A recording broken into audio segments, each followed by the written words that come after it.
When seen through the lens of North Korean propaganda, he looks like the happy winner of a Best Job in the World contest.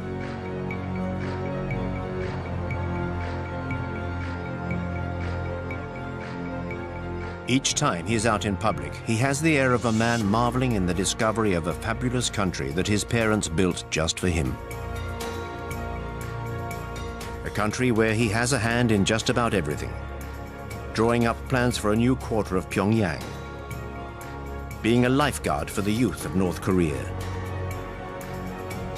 Sampling the biscuits which will soon flood the regime's groceries.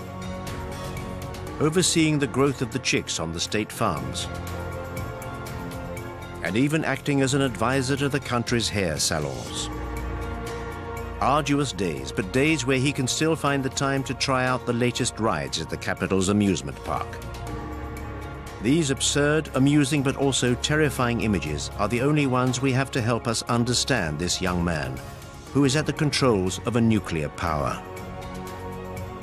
Kim Jong-un does not give interviews, so we have decided to go and meet those who know him best, in an attempt to draw a clear portrait of him.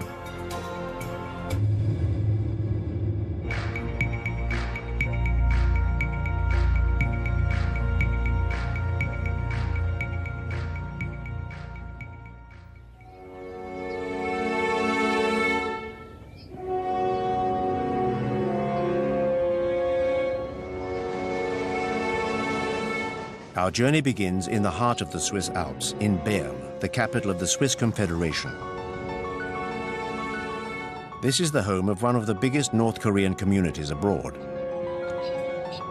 It's a discreet community, whose activities have nonetheless attracted the attention of a member of a consortium of investigative journalists.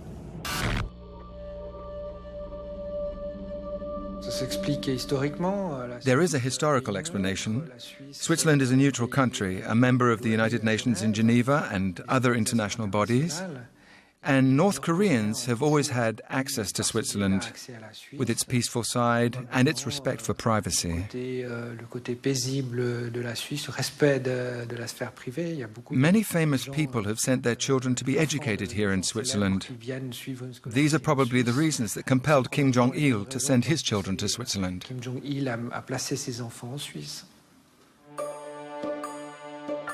A study of Swiss administrative documents reveals the existence of a Mr. Pak, for whom in 1992 the North Korean embassy in Switzerland requested a visa and a posting to Bern. The visa request bore the names of 3 children, Chol, Hun, and Mi Young. The names were only slightly altered and the birthdays were identical. Mr. Pak's children were in fact those of the North Korean dictator Kim Jong-il. We knew the children were here, we knew their real identities, but it was not a problem for the Swiss authorities. It was even seen as a boon. Why? To maintain links with the country, which had already cut itself off from the rest of the world.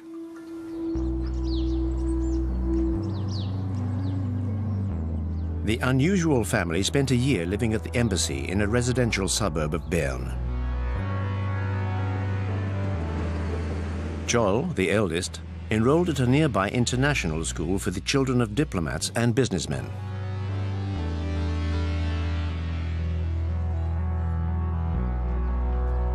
His brother, Hun, joined a state school in the town. He spoke German with his classmates. After a few difficult months, he was said to be a rowdy loner, but he finally made a handful of Swiss friends and settled into school life.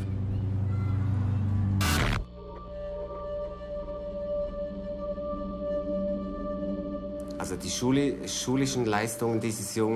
boys' school results weren't bad. They were sometimes mediocre, sometimes all right. And he was very much into sports. And he was particularly interested in basketball. He was very keen and quite good at it.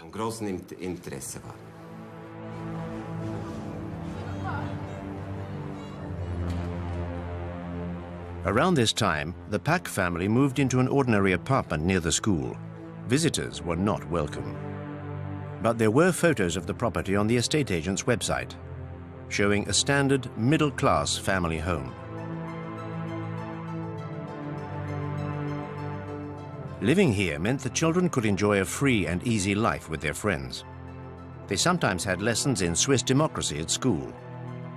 They even got to visit the Swiss Parliament. And then, yes, he made friends. Some of them even told us that they were invited to his home to play Game Boy, etc. We also know that Kim Jong-un used to play basketball with his neighborhood friends, not necessarily of his own class, pretty much every evening. And that he was a perfectly pleasant kid, like all kids of his age. The pictures we have of Pak Hun are in sharp contrast with the images we have of Kim Jong-un. How can we be certain that this is the same man who spent his entire adolescence in Switzerland? Judicial identification experts compared the two images.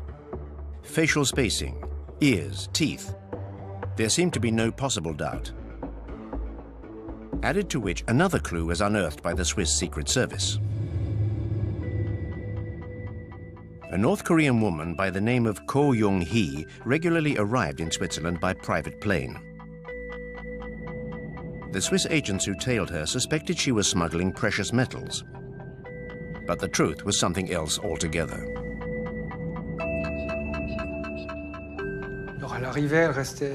So she would arrive and usually stay 2, 3 or 4 months, and she would stay at the house too.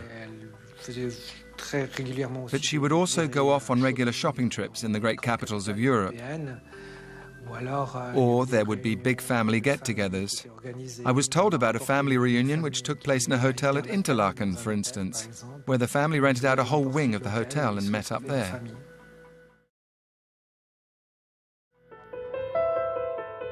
During the 90s, Kim Jong-il's private life was a state secret. Nobody knew about his 3 mistresses and 4 children.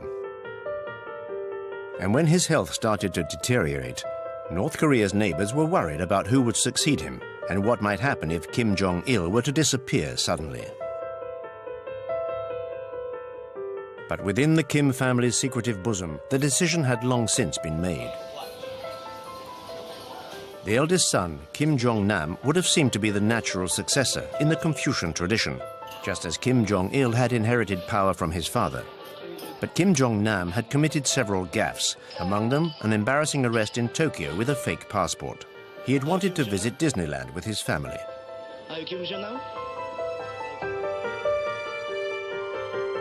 The second son, Kim Jong-chol, educated in Switzerland, was considered too soft, even too feminine by his father. Kim Jong-un may well have been the youngest son, but he was also the son of Kim Jong-il's greatest love, Ko Young-hee. The former dancer would play a significant role in the corridors of power.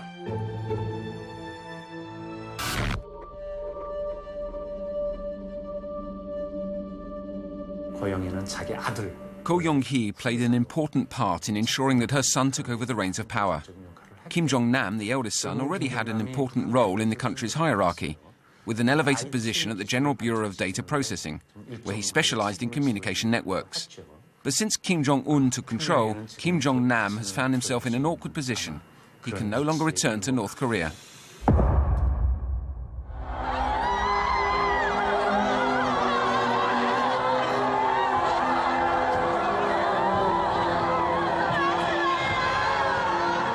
The 17th of December 2011, North Korea was in mourning.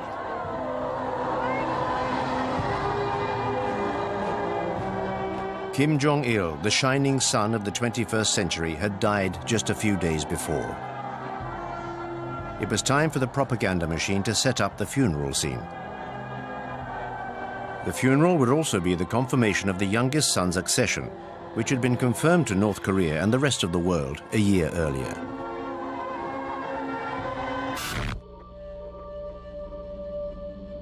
Kim Jong-il was ruling the country, or basically had senior positions in the country for quite some time before he became the leader, at least 10 years that he was involved. And Kim Jong-un, I think, it all came very suddenly. They did it, the propaganda, they did a bit of going back and sort of trying to create a story about how he was being trained many years in advance. But that wasn't the case at all. I mean, the fact of the matter was that his father had the first stroke, and that's when they started becoming concerned about succession, and then he died quite suddenly. And I think the young fellow was not ready. There was a plan, I think, to have him become the next leader, but I imagine they were thinking 5-10 years, not 1 year. And so, you know, I think it was very clear from the funeral and everything, you know, the way he looked and the way he was behaving, that he was in shock and not really ready to take over.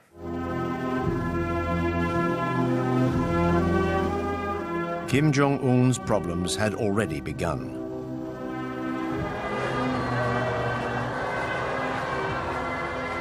Did the aging generals gathered around his father's coffin see such a young leader in a favorable light? Kim Il-sung, the founder of the nation, staked his claim by leading the anti-Japanese guerrilla army during the Second World War. Kim Jong-il was the regime's second in command for 15 years or so, and then assumed power after 50 years. Kim Jong-un, however, was a mere 26 years old with no experience and no reputation to precede him. So, in order to keep his grip on the reins of power, he embarked on a monstrous purge. The regime needed to be represented by a whole new generation. 북한의 worst period를 겪고 Today, Kim Jong-un needs to connect with people who remember the great famine from their childhood. 나라를 이끌어가야 되는 그런 지금 처지에 있죠. I believe it will be harder to maintain solidarity between the elite and the leader than it was for the two previous regimes. 응집력이라고 할까요? 유대 관계가. Things could be rather fraught, and so the power structure will be built on a foundation of differing interests and terror. 그다음에 이제 공포에 의한. You know, I think that there probably is a lot of internal churn there, because what seemed to be clear is that after Kim Jong-un did take power, he was trying to move some of the business concessions and the political power in the military that his father put there, right? His father believed in so-called military-first politics, and move it over to the party, or at least balance out the party and the military. All of the generals that were with Kim Jong-un by the hearse of his father in the funeral procession are all gone. None of them are left. And so very clearly he's wiped out a group and is trying to bring in a new group. The most prominent victim of the purge was just behind him during the funeral. His uncle, Jang Song-taek, married to Kim Jong-il's sister. Since the 70s, this member by marriage of the family had been at the very heart of power. His brothers were powerful generals.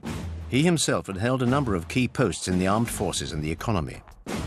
When Kim Jong-il's health first started to become a cause for concern, his name was mentioned as a potential successor, or at least as a regent to the dictator's young son.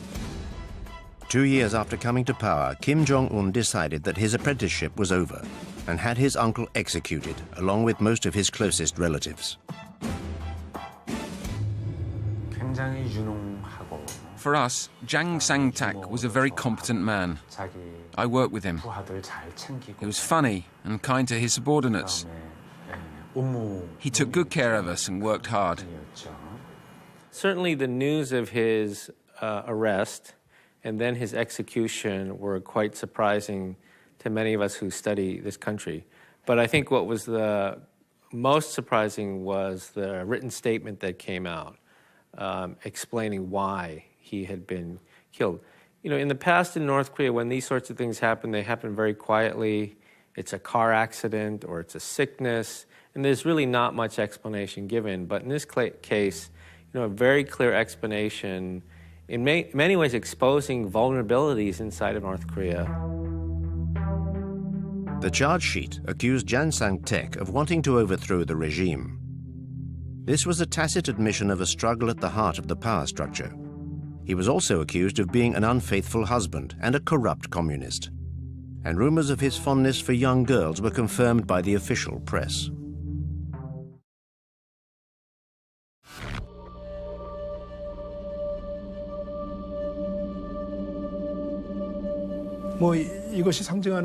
Jang Sang-tek's public execution was very damaging for the regime.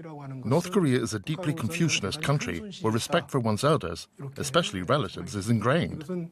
Murdering his own uncle was more likely to harm the people's loyalty to Kim Jong-un than consolidate his power. I think that the members of the elite who lose respect for their leader could also turn away from him.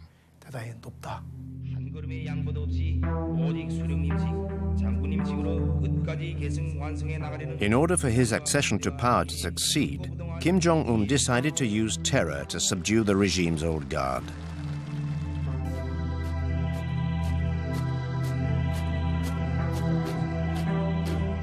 He then concentrated all the key posts and surrounded himself with those loyal to him.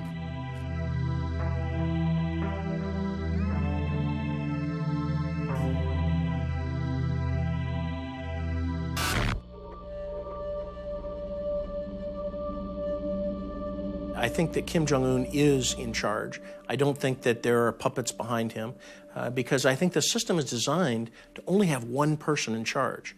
And so, and everybody must demonstrate their personal loyalty to him in order to survive.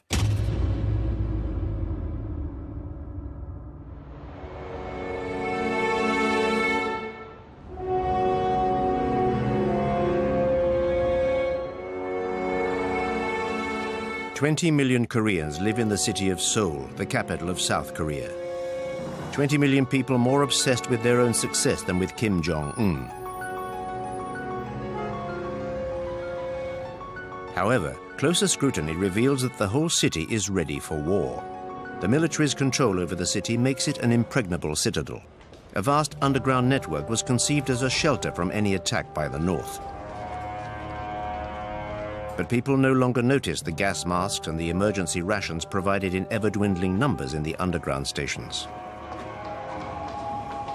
I'm not worried about war. I've done my national service. Their nuclear capacity, on the other hand, that does worry me greatly.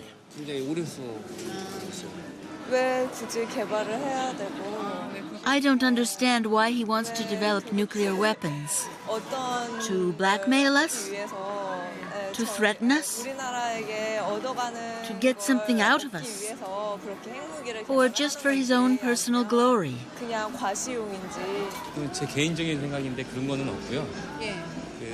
I'm not really afraid of war. Their nuclear threat seems to be their only survival mechanism.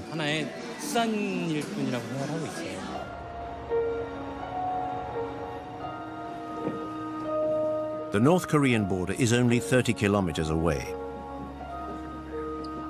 It's an impassable, demilitarized zone 2 kilometers across, with hundreds of thousands of soldiers either side of it.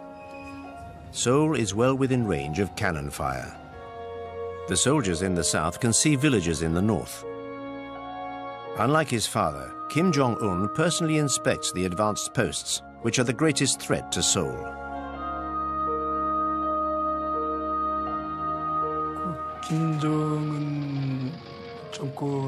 The main difference that was felt in the early days of the Kim Jong-un era was that he seemed much more belligerent and hostile than Kim Jong-il.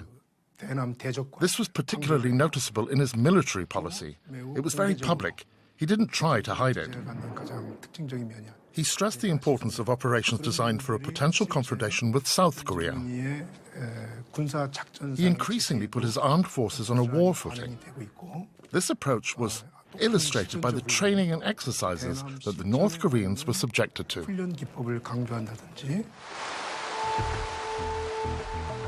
Kim Jong-un made his first North Korean propaganda appearance a year before his father's death.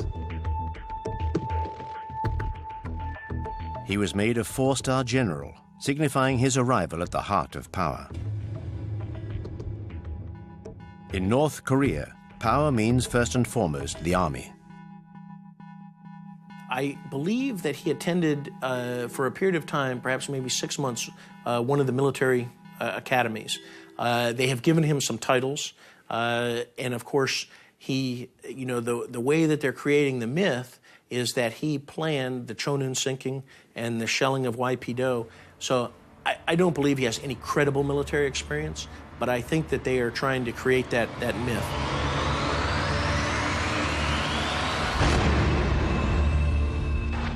You know, he was given the title as a 4-star general in one of the People's Assemblies as they were making the transition, but not any experience that we know of. The propaganda says he's an artillery expert, so they try to create a myth around him that shows that he's a great warrior, a great military man. And I'm sure for the military in North Korea, you know, they probably don't like that, you know, that this young fellow with no experience all of a sudden gets 4 stars and is considered one of the top military brass in the country, even though he has no experience.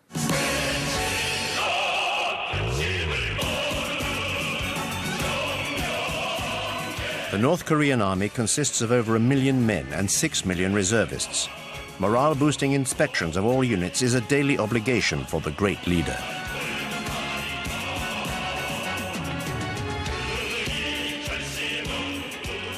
But the army's thousands of tanks and hundreds of aircraft, inherited from Soviet-era Moscow, are all but obsolete.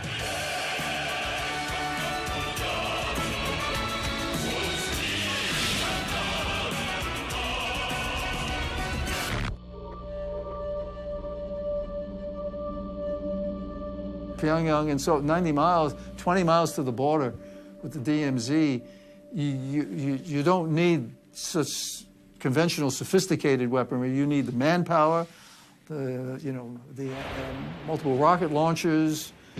I mean, within 90 minutes, it could be a disaster. So, and then there's also the asymmetrical side. I mean, we're looking at the military in the conventional sense, with conventional weapons, and then we're saying, oh, the priority's been the missile and the nuclear program, absolutely. But there's also asymmetrical warfare, looking at other capabilities, like cyber capabilities and what have you. And elements of weapons of mass destruction. It's not only nuclear, but you've got biological programs, you've got chemical programs. So I think this is a government that has invested heavily in their military, but it doesn't always come across in their conventional military capabilities. It's a myriad of capabilities. And some of them are very potent.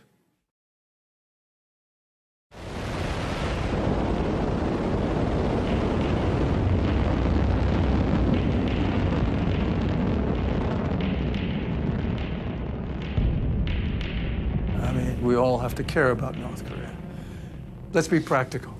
North Korea has nuclear weapons. It's the 9th nuclear weapon state. The assessment is from 6 to 12, maybe even more nuclear weapons, right? And they're developing their programs. They have a uranium enrichment program to build nuclear weapons. They have missile systems. They have the Scud, they have the NODONgs, they have the Taepodong. They're building the KN-08, which is an intercontinental ballistic missile, which is a mobile missile, solid fuel, so it's great capabilities. So North Korea is persisting with their nuclear program, their missile program, and the prospects of proliferating some of that, selling some of that material.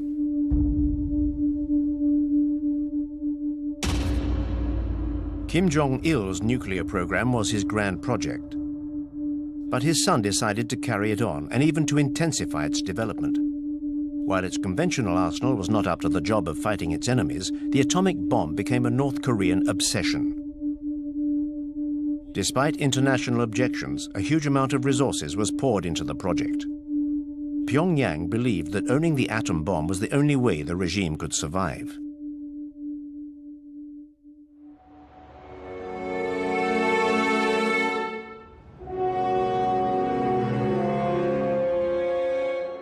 It is the only deterrent to its great enemy, the USA, with whom it was at war during the 1950s. Washington perfectly well understands the relationship between the superpower and the small Asian country. The memorial to the Korean War is just a few blocks away from the White House. Since the 1953 ceasefire, the American government has kept a close eye on the Korean crisis. 30,000 soldiers are still stationed on the south side of the demilitarized zone. Crises and crisis management scenarios are constantly being re-evaluated. This show of strength is seen by Pyongyang as a direct threat to its survival.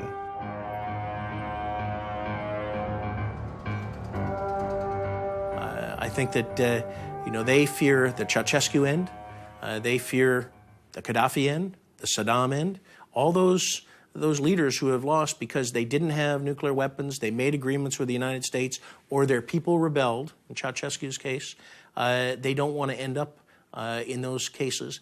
And when they look to South Korea, they don't believe that they will be given a future in South Korea. And clearly a democratic South who would try and send to jail their own presidents, they can only imagine what they...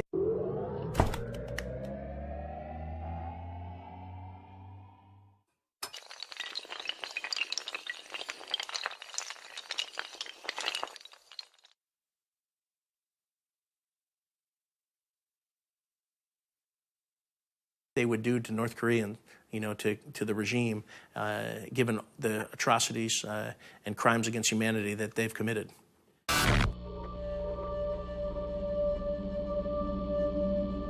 North Korea's goal is to, if you will, to place North Korea in a situation so that no one in the rest of the world would dare attack North Korea. Having said that, while the media today has tremendous focus on this question, can North Korean missiles reach Alaska or California or wherever? In reality, North Korea today has the capability of transferring weapons of mass destruction anywhere in the world through its trading companies, their affiliates, and a very sophisticated shipping network. So North Korea already has the ability worldwide to deliver WMD anywhere. North Korea is already a nuclear threat. But it has also been developing some of the world's most powerful cyber warfare units.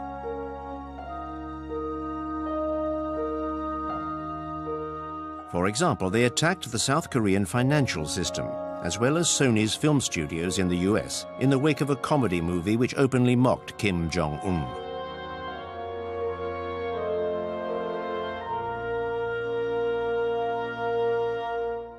Many of us who have negotiated with North Korea, and I'm certainly one of them, I have great respect for their capabilities. But those who have not spent much time in North Korea or dealing with the North Koreans, they say, look, this is a country that can't feed its people. If you have malnourishment going on and so forth, and you have this economic development, which is minimal, if anything. I mean, the public distribution system doesn't work. You compare North Korea to South Korea, I mean, there's no comparison. South Korea is a modern country that has significant GDP and per capita income is high. And North Korea, since the 60s, has just gone down and down, having been at a high level at one point and going down and down. So they've not done that in that way. But they have. But we should never underestimate their capabilities. When they put their mind to it, they're very effective. When they put their mind to a nuclear program, they're very good. Many people said they could never have a uranium enrichment program with spinning centrifuges. That's sophistication. Of course they could. Missile delivery systems, of course they could. You mentioned cyber. I'm of the school, yes. If they put their mind to it, they don't need an internet system per se. They need people who are focusing on cyber technologies, the tools necessary and how you do that and so forth. And they're very good when they put their mind to it. So I have high respect for the North Koreans when they focus their attention and put the resources behind it on capabilities, building capabilities.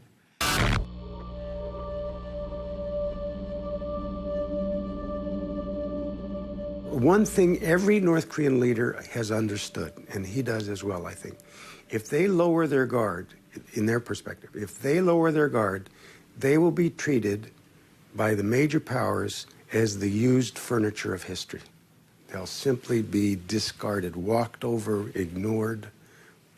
Otherwise, why pay any attention to them? So they have to make sure that people care about them, that people don't see just a dark spot on the map, which is the favorite thing we always show, but understand that this is a real, operating, not failing country with 24 million people that are somehow going to continue to exist and become more vibrant in Northeast Asia. That's a big, that's a tall order to fill, and who knows if he'll be able to achieve it.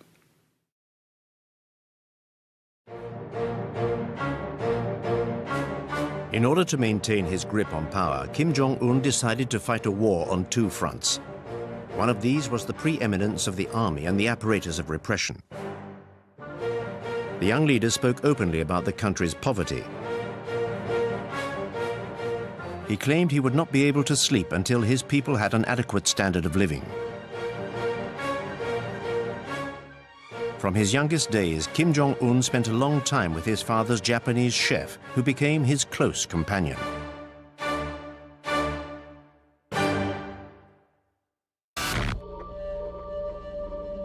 The Japanese chef recalls the future dictator's innermost nocturnal thoughts.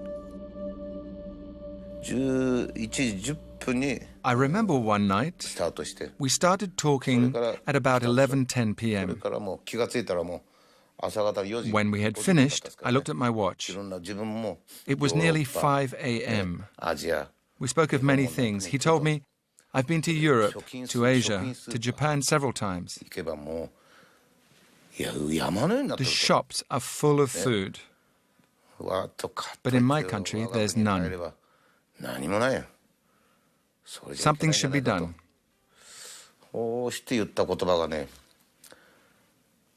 Then he said, "I think we should follow the example of China's policy."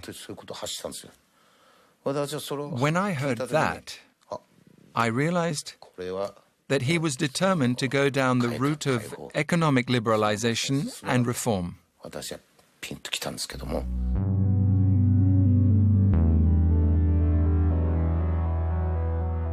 Every day, propaganda portrays Kim Jong-un as the great orchestrator of the renaissance of North Korea's agriculture and economy.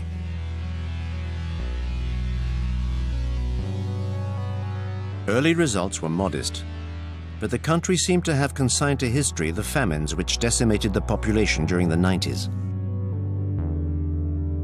You know, in his first speech in April 2012, I got the impression that one of his main goals was to convince his own people and the rest of the world that this was, in one sense, a new North Korea.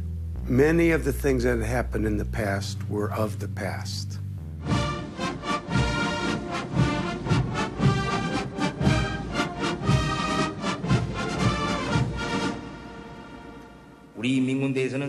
Our People's Army must be the embodiment of our great general's slogan, help the people.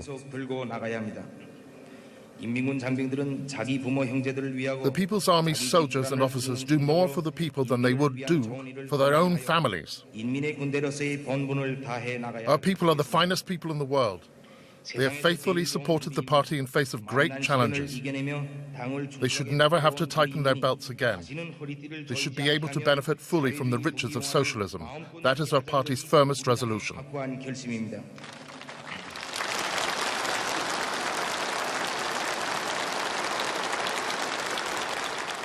His focus is on the future. Now, he's going to be able to build the North Korea he's hoping for. And it looks to be something obviously more prosperous, able to stand up better against South Korea, even though they'll never catch up to South Korea, and to have a military strong enough so that they have to be taken seriously.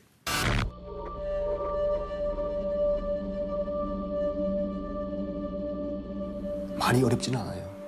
이렇게 말하면 나쁜 놈인지는 모르겠는데 많이 어렵지는 않아요. North Koreans do not live in abject poverty like they once did. We no longer have absolute famine. We now live relatively well. There's just a gap between rich and poor. But there is no longer extreme penury. You may see awful images of starving North Koreans, but that was 10 to 15 years ago. It isn't the case nowadays. North Korea is churning internally as we speak. There are amazing changes occurring within that country. Kim Jong-un is allowing an unprecedented number of people to leave the country, to learn about the basics of business, to learn about international economics, to learn about how to transition from a controlled economy to a market economy. Now, this is remarkable that he is allowing this sort of situation to occur. North Koreans are now able to go to Singapore to learn about the basics of business. North Koreans go to Hong Kong, they go to Vietnam, As we speak, there are North Koreans in Canada learning about international economics. And at the same time, North Korea is actually allowing a certain number of people, including some from Singapore, to go into North Korea and to discuss the basics of business. So this is a different day, a different world, and it is impossible at this point in time to ascertain what this will mean and what the consequences will be. From what we know anecdotally from people who have been not just in Pyongyang but in the countryside, there are resources being devoted to development. Housing, infrastructure, some extent food, maybe in the agriculture area, it looks as if there's some reforms or changes that are could lead to increased harvest. None of these things at this point are real big, and anybody in North Korea who's implementing them probably is a little bit worried that they might get reversed, because it's not yet clear that they've been completely and totally endorsed from the top. But there's a cumulative effect. A new economy for a political beast born of the Cold War. Just like when China's Deng Xiaoping opened the country for business while playing father of the nation. But North Korea's psychological control over its people reaches a whole new level, like that of a secretive sect. Will it be able to survive this new openness? I think in general, because they have no problem with getting cash, right, through small projects like Kumgang Mountain or the North-South Joint Industrial Complex, but something that really opens the country up to free market forces, that allows for free and open exchange. These are all things that may make them richer, but it is seen as a threat to political control. And that's what we've seen throughout Asia. You know, if the economies start to grow, you get middle-class incomes, they start demanding more political freedoms. You know, this is what we saw in Taiwan. It's what we saw in South Korea. We've seen this throughout history in Asia, and I think they're very threatened by that. So they're not willing to take the big steps in terms of economic reform, even though this young fellow spent some time in Switzerland, right, was educated in the West. You know, I think for exactly that reason, he understands the threats that come with trying to open up too much.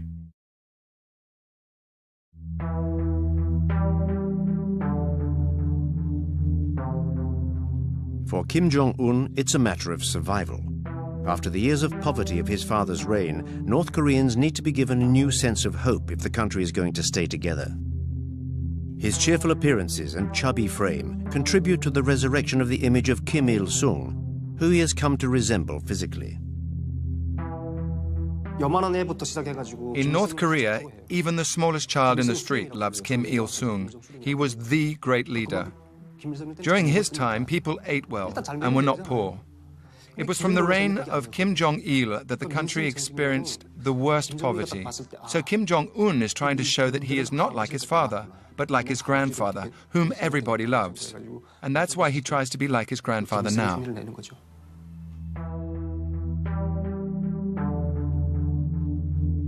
Grandfather Kim Il-sung, the revered founder of North Korea, is still the official eternal president of the country. At times during his reign, its development was faster than that of South Korea, thanks to the unconditional support of the Kremlin. But when the Soviet bloc fell, Pyongyang had to change its tune. Its economy fell apart, and under Kim Jong-il's rule, the country endured the Great Famine.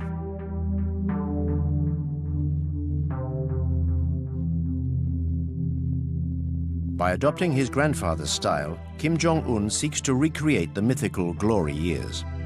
He wants to make a link between this supposed glorious past and the new generation, brought up during the dark days and now being sent all over the world to learn about economic reforms. A new generation which sees a leader in its own image, who enjoys basketball and theme parks and is happy to mingle with the general population in front of the lenses of the propaganda machine. Whereas Kim Jong-il clearly found it difficult to even shake North Koreans by the hand. It seems to me it's a combination of a very deliberate effort to have him be different from his father, to be more open, at least to appear more open to the people, to mix with them more freely. There's one wonderful episode, at least to me, a couple of them actually. One of them is when he went to one of the newly built apartment houses. And in the process of welcoming this couple, he sits on the floor with them and has his wife sitting beside him like everybody's Korean mother. You just can't imagine Kim Jong-il ever doing anything like that. You might imagine Kim Il-sung doing it. It's possible. The other thing was when Kim Jong-un was on site guidance for a army unit, a female army unit. And when he was leaving, he didn't just take a picture with the entire unit. He stood there and the young women came up one at a time, like he was a rock star. They grabbed his arm and had their pictures taken. I was so astounded. I could not imagine that ever happening before.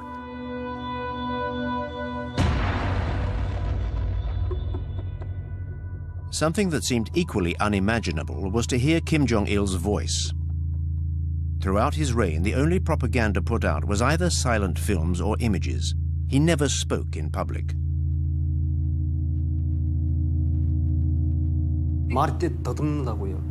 Kim Jong-il couldn't speak.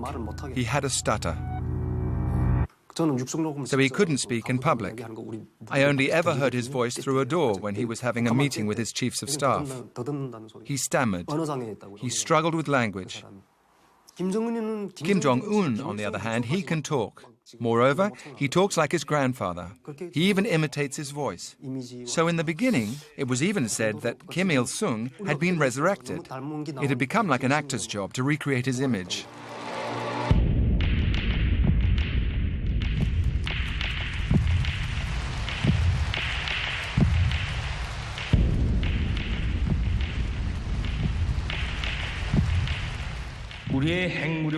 Our nuclear capacity is our guarantee of protecting our national sovereignty. It allows us to build peace, prosperity and power, as well as the happiness of the people.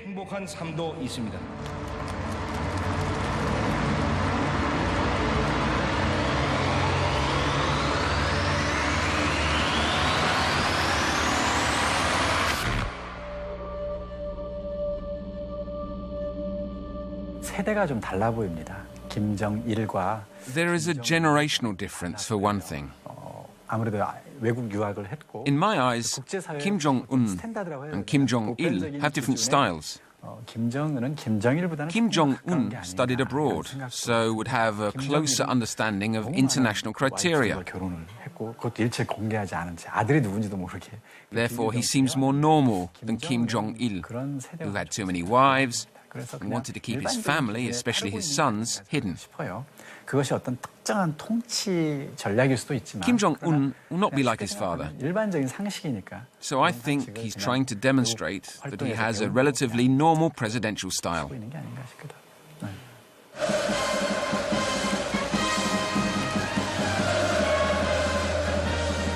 But how can one follow a normal path when one comes from a family with such history?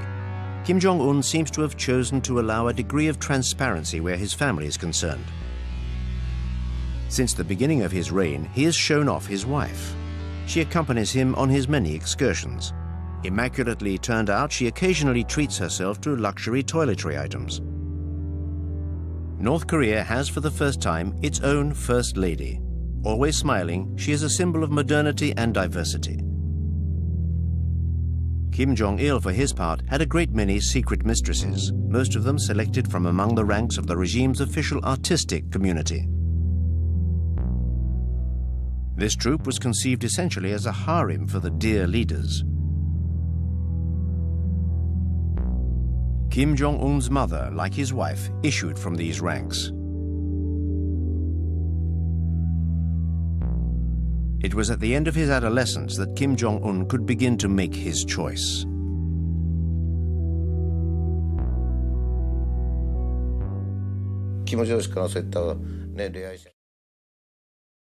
Kim Jong-un was never forbidden from going out with girls, but he just wasn't interested.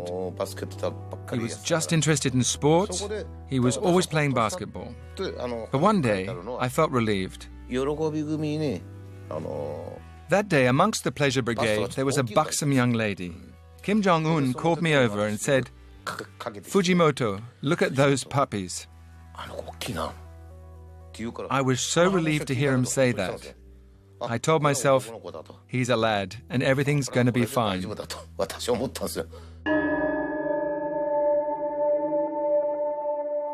There is one other woman to whom the regime is giving an increasingly significant profile. She was seen behind Kim Jong-un during his father's funeral, although the propagandists never named this young woman in mourning. She's the dictator's younger sister, Kim Yo-jong.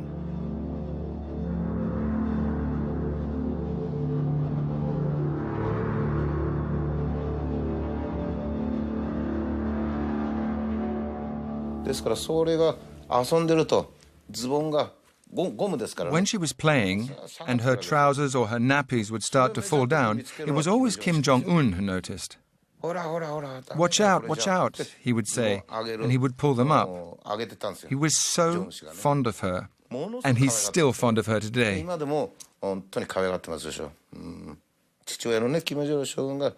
Kim Jong-il was equally fond of his little sister. So he's doing exactly what his father did, just the same. What's interesting is the strong women he surrounds himself with. There was a picture of him when he opened one of the fun parks. He's walking, not only got his wife, he had his aunt, Kim Jong-il's sister. He had his father's last consort, who was apparently a very strong woman. I can't remember if there was one or two more. So it's not completely a patriarchal system there, it seems to me. I guess he's listening to women as well. Kim Jong-un is grooming his sister for succession in case any crisis like a health issue should befall the regime.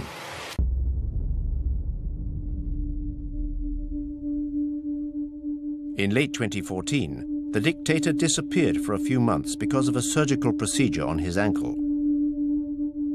Even then, his transparency in the official media was astonishing, portraying a limping convalescent.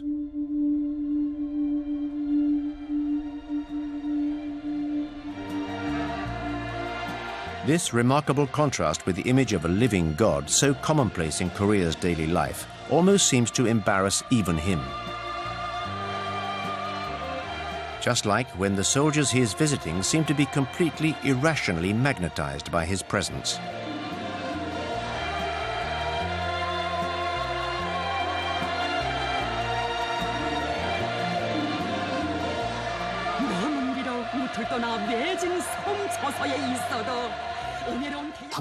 There's nothing special about these pictures. It's perfectly normal. Here in North Korea, Kim Jong-un is like Jesus. If you were a Christian and you were to see Jesus aboard a boat by the river, wouldn't you try to follow him? This is no different.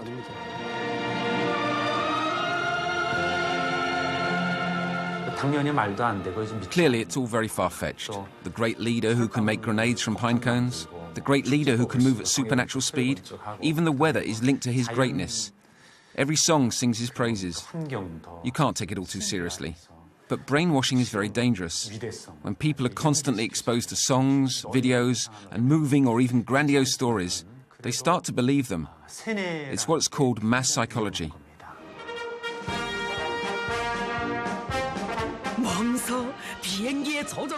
This allows North Korean television to present the dictator as an instructor for airline pilots.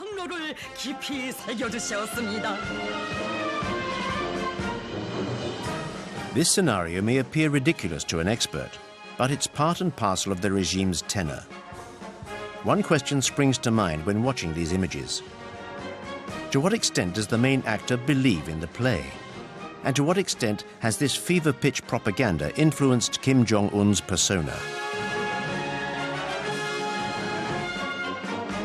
You see humanity in the man smiling and reaching out to the people and engaging. And then you say, my God, how could you do that to your own people? How could you have been so brutal to your own uncle? How does that come together? But this is what we're looking at. We're seeing a leader who is, and that's why people say he has not been that rational an actor. On one hand, you see the humanity in the man, the charisma. And the other hand, you see the brutality. And you're saying, what do we have here?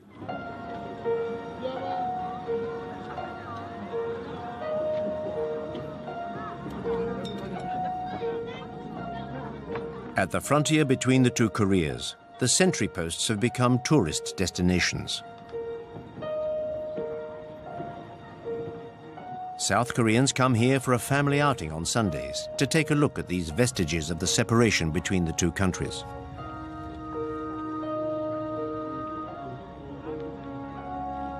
I don't know. It's difficult to get any real information about Kim Jong-un, other than what's disseminated by the media. But when I see that, I get the feeling that he won't remain in power for long. Even Germany reunified, and Korea is only a tiny little country, yet we remain separated. For Korea to be powerful and prosperous, I believe it needs to be reunified. Kim Jong-un, his demeanor worries me. I think he's too young. He comes across as more aggressive and unstable because he's young. I think he's a very dangerous man.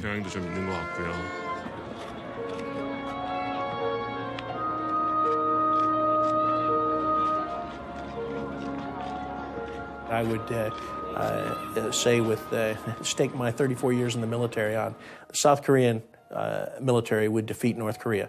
But it will be bloody, it will be tragic. South Korea will suffer tremendous destruction.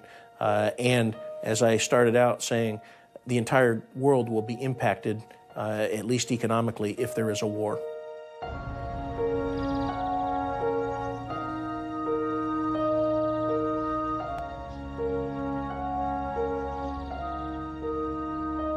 Could this final frontier of the Cold War possibly fall? For many Koreans, the question is now irrelevant. Personal and family connections have all but vanished after 60 years of separation. 60 years of watching the Kim family show in Pyongyang. A soap opera which holds the keys to the future of the Korean peninsula.